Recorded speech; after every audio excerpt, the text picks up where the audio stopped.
Hello बच्चों, English पाठशाला में आप सभी का स्वागत है। आज मैं आरबीएसई क्लास 10th के लिए रिलेटिव प्रोनाउन बताने जा रही हूँ। रिलेटिव प्रोनाउन जो क्या करते हैं, एक तरह से संयोजक की तरह ही मान सकते हैं, आप ही जोड़ने का ही काम करते हैं। पहला आता है आपका हु का मतलब हो गया, वैसे तो हम कहते हैं हु यानी कौन, लेकिन हम जब इसको रिलेटिव प्रोनाउन में यूज़ करेंगे तो ये जो या जिसने में इसका प्रयोग होता है।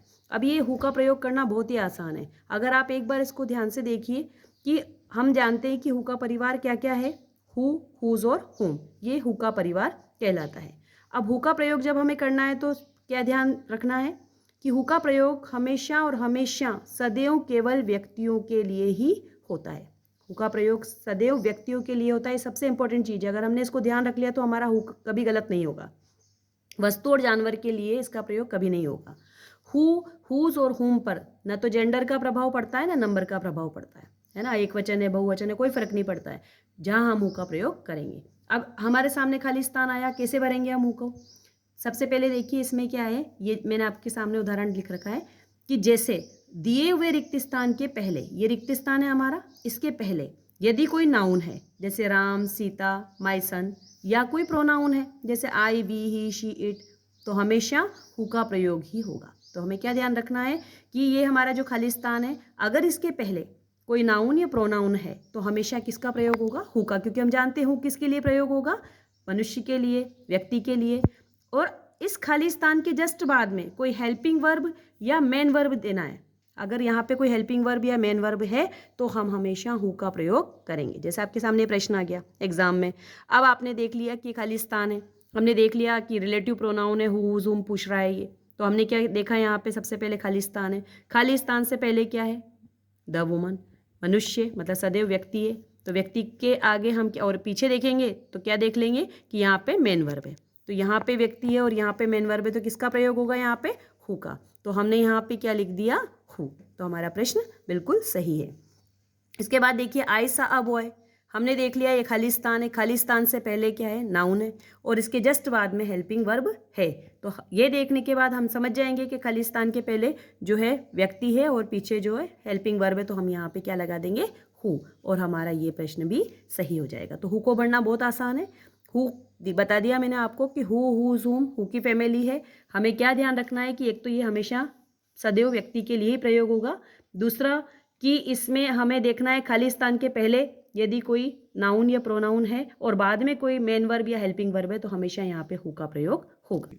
अतः हुज और हुम का प्रयोग भी सदैव व्यक्तियों के लिए, जहाँ हु का प्रयोग होगा वहीं हुज का होगा और हुम का होगा। तो इस तरह से हमारे दोनों सेंटेंस भी कंप्लीट होती है। देखिए आप कि the woman who came in this hospital is a patient, the I saw a boy who was trying to get in to my office. तो इस तरह हमारे दोनों प्रश्न कंप्लीट होते हैं।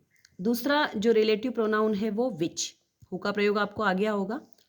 दूसरा है विच, विच का मतलब हो गया जब रिलेटिव प्रोनाउन में यूज करेंगे तो जो, जिसे, जिसने, है ना। विच का प्रयोग ये ध्यान रखना है कि जानवर और वस्तु के लिए ही होता है। विच का प्रयोग हमेशा जानवरों और वस्तु के लिए ही होता है, और विच पर जेंडर और नंबर का प्रभाव नहीं पड़ता, इस पर भी कोई प्रभाव नहीं पड़ता है। लेकिन बस हमें ध्यान रखना है कि हु जो है वो मनुष्य के लिए, विच जो है वो वस्तु और जानवरों के लिए प्रयोग होता है। अब विच आ गया, कैसे भरेंगे उसको? तो हम देख लेंगे कि रिक्त स्थान से पहले यदि कोई वस्तु या जानवर का नाम है ना, ये हमारा रिक्त स्थान है, इसके पहले या तो कोई वस्तु है या कोई जानवर का नाम है, और रिक्त स्थान के बाद वही हेल्पिंग वर्ब या मेन वर्ब है। और यदि कोई प्रीपोजिशन है जैसे कि इन, फॉर, अबाउट, कोई प्रीपोजिशन अगर है और उसके बाद रिक्त स्थान है तो विच का प्रयोग आता है। तो दो ही कंडीशन हमें ध्यान रखनी है कि अगर हमने देख लिया कि यहाँ पे जो हमारा खाली स्थान है और खाली स्थान के पहले या तो कोई वस्तु है या कोई जानवर है, ठीक है, या तो कोई जानवर का नाम है या कोई वस्तु का नाम है, तो हम क्या करेंगे और पीछे देख लेंगे मेन वर्ब हेल्पिंग वर्ब हमें बताइए, तो हम यहाँ पे क्या लगा देंगे? विच का प्रयोग कर देंगे। जैसे अपने सामने क्वेश्चन है I had a dog run away yesterday, हमने तो खाली, हमें वहाँ कुछ पूरे मीनिंग से वो मतलब नहीं है, हमें वहाँ देखना है खाली स्थान है और इसके आगे क्या आ गया? अ डॉग, डॉग किसके लिए आएगा? विच के लिए, और हमने यहाँ पे क्या भर दिया? विच। इसी तरह से हम दूसरे सेंटेंस में देखेंगे this is the house in, है ना, this is the house in, तो हमने देख लिया कि यहाँ पे वस्तु ही है, ये वस्तु का नाम लिख दिया, we live in very big.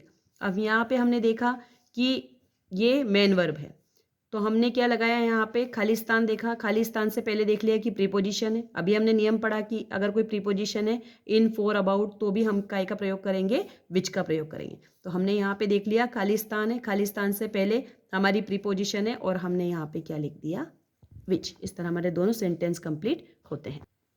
अब मैं उम्मीद करती हूँ कि आपको हु और विच से कोई भी प्रश्न आएगा उसको आप गलत नहीं करोगे। अब तीसरी जो हमारी रिलेटिव प्रोनाउन आती है वो है वेहर।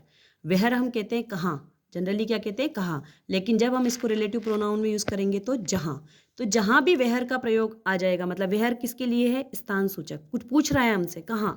तो यदि रिक्त स्थान से, बस हमें सामान्य सी एक बात याद रखनी है कि यदि रिक्त स्थान से पहले कोई स्थान सूचक शब्द है, कौन सा, स्थान से सूचित कोई शब्द है, जैसे गार्डन है, स्कूल है, हॉस्पिटल है, हाउस है, तो वहाँ पे हम किसका प्रयोग कर देंगे, वेहर का। जैसे हमारे सामने एग्जाम्पल है, this is the village I was born. अब हमने देख लिया खालिस्तान है और खालिस्तान से पहले क्या है, स्थान है, स्थान सूचक शब्द है हमारे सामने विलेज, तो हमने यहाँ पे क्या भरना है, वेहर, और हमारा प्रश्न कंप्लीट होता है। अब आता है हमारा वेन। वेन कहते हैं हम कब, लेकिन रिलेटिव प्रोनाउन में कहेंगे जब। अब वेन मतलब समय सूचक, वो स्थान सूचक था और ये क्या है, समय सूचक। तो समय सूचक शब्द के बाद अगर रिक्त स्थान दिया है तो समय सूचक के तुरंत बाद ही वेन लगता है।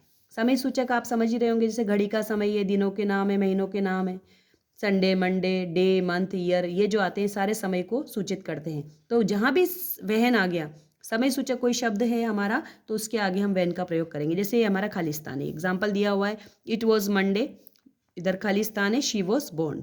अब हमने यहाँ पे देखा कि हमारा जो खालिस्तान है इसके जस्ट पहले क्या है, समय सूचक वाक्य, तो हम बिना सोचे ज़्यादा घबराए हम क्या लगा देंगे, वेन, और हमारा प्रश्न पूरा हो जाएगा। इसी तरह आप देखिए नेक्स्ट आता है और लास्ट है वॉट। वॉट मीन्स क्या, कहते हैं हम कई बार, लेकिन रिलेटिव प्रोनाउन में जो, जो की, जो कुछ। वॉट का प्रयोग अज्ञात वस्तुएं जिनके बारे में हमें पता नहीं है, बातों या घटनाओं के लिए होता है, और इसका प्रयोग सब्जेक्ट ऑब्जेक्ट दोनों के लिए होता है। और इसका प्रयोग, ये बात खास है कि इसका प्रयोग हमेशा सिंगुलर, एक वचन में ही होता है ना। तो तीन बातें हमें वॉट के लिए ध्यान रखना है, कोई चीज़ अज्ञात है, हमें पता नहीं है, तो वॉट लगाएंगे, सब्जेक्ट और ऑब्जेक्ट है दोनों के लिए यूज में आ जाएगा, और सिंगुलर में ही इसका प्रयोग होता है। कब होता है देखेंगे कि वाक्य के प्रारंभ में यदि रिक्त स्थान है, ये हमारा एग्जाम्पल दिया हुआ है, देखिए आप इसमें खाली स्थान की अगर जस्ट पहले ही प्रारंभ में ही अगर कोई रिक्त स्थान है, पहली कंडीशन, वाक्य के प्रारंभ में रिक्त स्थान होने पर, वर्ब के बाद रिक्त स्थान होने पर, कोई वर्ब है जैसे बिलीव और इसके बाद रिक्त स्थान है, वर्ब प्लस ऑब्जेक्ट के बाद यदि कोई रिक्त स्थान है, तो तीनों कंडीशन में हमें व्हाट का प्रयोग करना है। जैसे हमने देखा यहाँ पे कि यू से इज नॉट राइट, व्हाट क्या भरेंगे, हमने देख लिया फर्स्ट हमारा पहले ही खाली स्थान है, सबसे पहले तो हमने क्या भर दिया, देख लिया यहाँ पे एग्जाम्पल में व्हाट है तो हमने यहाँ पे भर दिया। दूसरा है आई डो नॉट बिलीव, अब वर्ब है और वर्ब के जस्ट बाद में क्या है, खाली स्थान है, तो हमें यहाँ भी किसका प्रयोग करना है, व्हाट का। तो यह आपकी रिलेटिव प्रोनाउन से संबंधित जानकारी कंप्लीट हुई। अगर आपको ये वीडियो पसंद आई हो तो इसको लाइक कर देना और मेरे चैनल को सब्सक्राइब कर देना।